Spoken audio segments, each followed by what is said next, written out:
Bismillahirrahmanirrahim. Assalamu alaikum. Assalamu alaikum wa rahmatullah wa barakatuhu. Good afternoon to you all. I want to acknowledge the presence of Ajaratu Fatou Mbodj, our mother here next to me on my right, and Aja Fantambalo on the left, our sister in the cause. The presence of the allied groups, organizations, and political actors, and the media, and of course, ladies and gentlemen.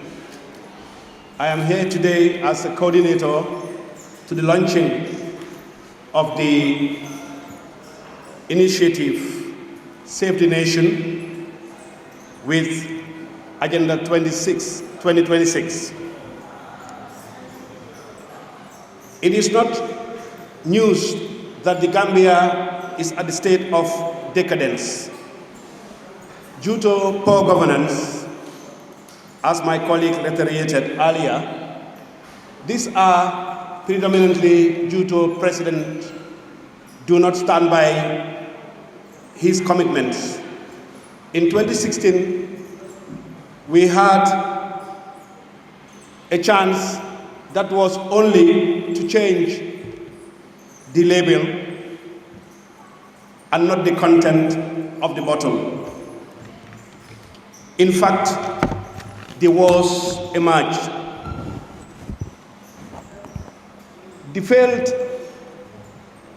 National Development Plan was a one-size-to-fit-all, and it was a document that did not put Gambia to the right direction. Political gangsterism continued and persisted. Broken promises, corruption, and self-perpetuation tactics become the order of the day.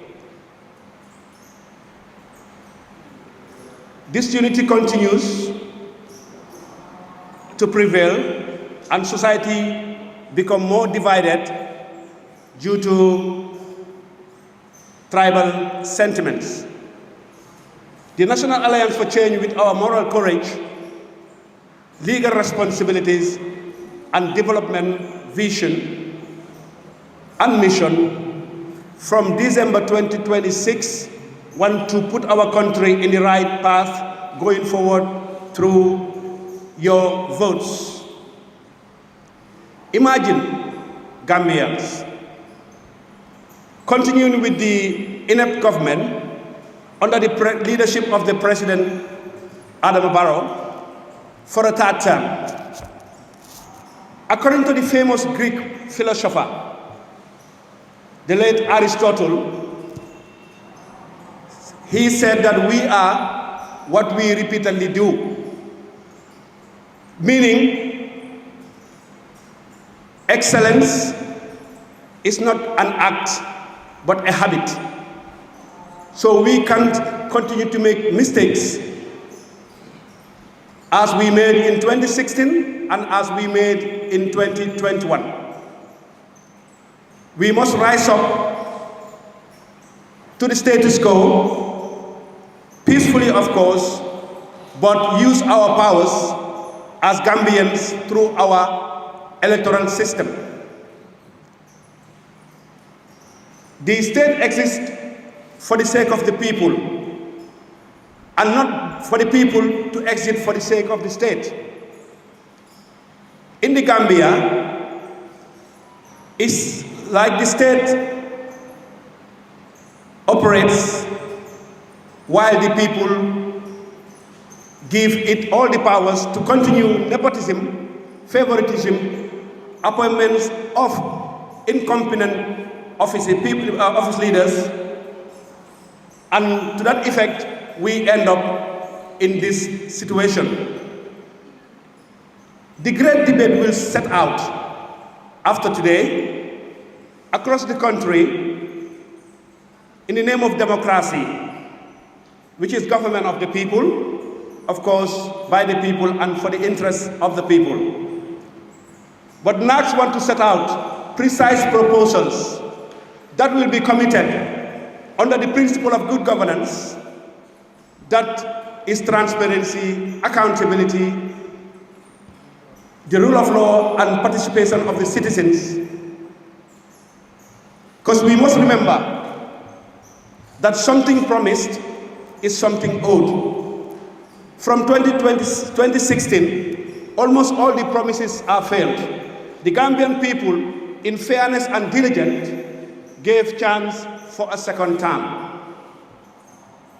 Representatives of governments are supposed to be accountable to the people. Consequences must be faced when the promises are failed. And the only way to do that is each and every one of you to stand with this cause of the National Alliance for Change and be ambassadors of the system that we are trying to put in place from 2026 for the benefit of all. And this means the functioning of democracy is effectively built in connection between the electoral pledges that NAC will put forward for any prospective leader from among us or from other political actors that will deliver this change for the Gambian people. All effective governments should embed public choices, and they must embed events in the layers of time. The following Agenda 2026 points that we are going to detail in this session will be the program that will be carried out by the future government. But I want to make it clear that we are committed, we are very committed that these essential points that we will be discussing here or will be detailing here today will be the best for the future of this country. There will be some same commitments that we will ensure our representatives in the parliament as well as the council chambers will work towards this greater good. Gambians, with the Agenda 2026 that we are presenting to you today, it is evident that the Gambia needs a new constitution. We need to empower the media as the fourth estate of any democratic settlement. We need to make sure we have a better healthcare system. Of course, tourism and agriculture, which are our key economic bindings that we need to promote and develop for a productive nation. And we make sure that education, accessibility, skills for the youth, employability, ensure implementation of the reports that are given by any commission in this country that is ordered by the executive as stated in the Gambian Constitution, and also social protection for the people with disability in the country. We must also revitalize our communities, develop rural Gambia to enhance and make sure the rural-urban migration is limited to the extent that people will use their lands and their knowledge and experiences in those areas of the country to work together in a progressive country. We will also ensure our religious institutions, the churches and the mosques, are also included in our programs as part of us, as the fundamental institutions that we were all born from, being the church or the mosque. Gambia, today, we see in every mosque you go to, you find a number that is asking for a support for cash power. We see in the churches, you go and you find that they need money to support themselves. But our governments ignore all that in the name of secularism, which is a misunderstanding and miscomprehension of secularism in this country, but focus on other priorities that do not help the Gambian people.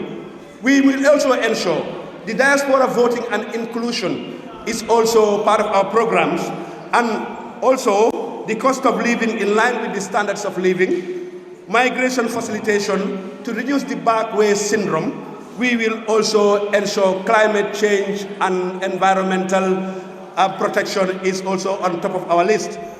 Local government decentralization will ensure that the local governments are given the best autonomy that they can have to deliver the services for the Gambian people, and we will decentralize these powers to ensure our mayor, our mayoress, our chairpersons will all have the necessary means to deliver the best for the livelihood of those communities within their jurisdictions. We will also encourage cultural tolerance. Cultural tolerance, which is also one of our biggest challenges, the disunity in this country. We will make sure our state will also work towards putting the Gambians together in one uniform and direction to improve the station. Women, youth representatives in the elected offices, we will ensure the ladies and gentlemen, of course, within all elected offices of this country and all the representatives of this country, we will make sure that it's diverse with inclusion of women and persons with disabilities. We will be protecting your consumer rights, and we will ensure the road traffic management out there is also in line according to the best practices. And finally, we will make sure the economic reform and tax management, with my colleague will dwell into more, all these points, and the children in care, particularly the elderly, we will put in our agenda to ensure after 2026, Gambia will be improved in all these sectors, and each and every one of you will feel yourself in this reform. I will stop there for now.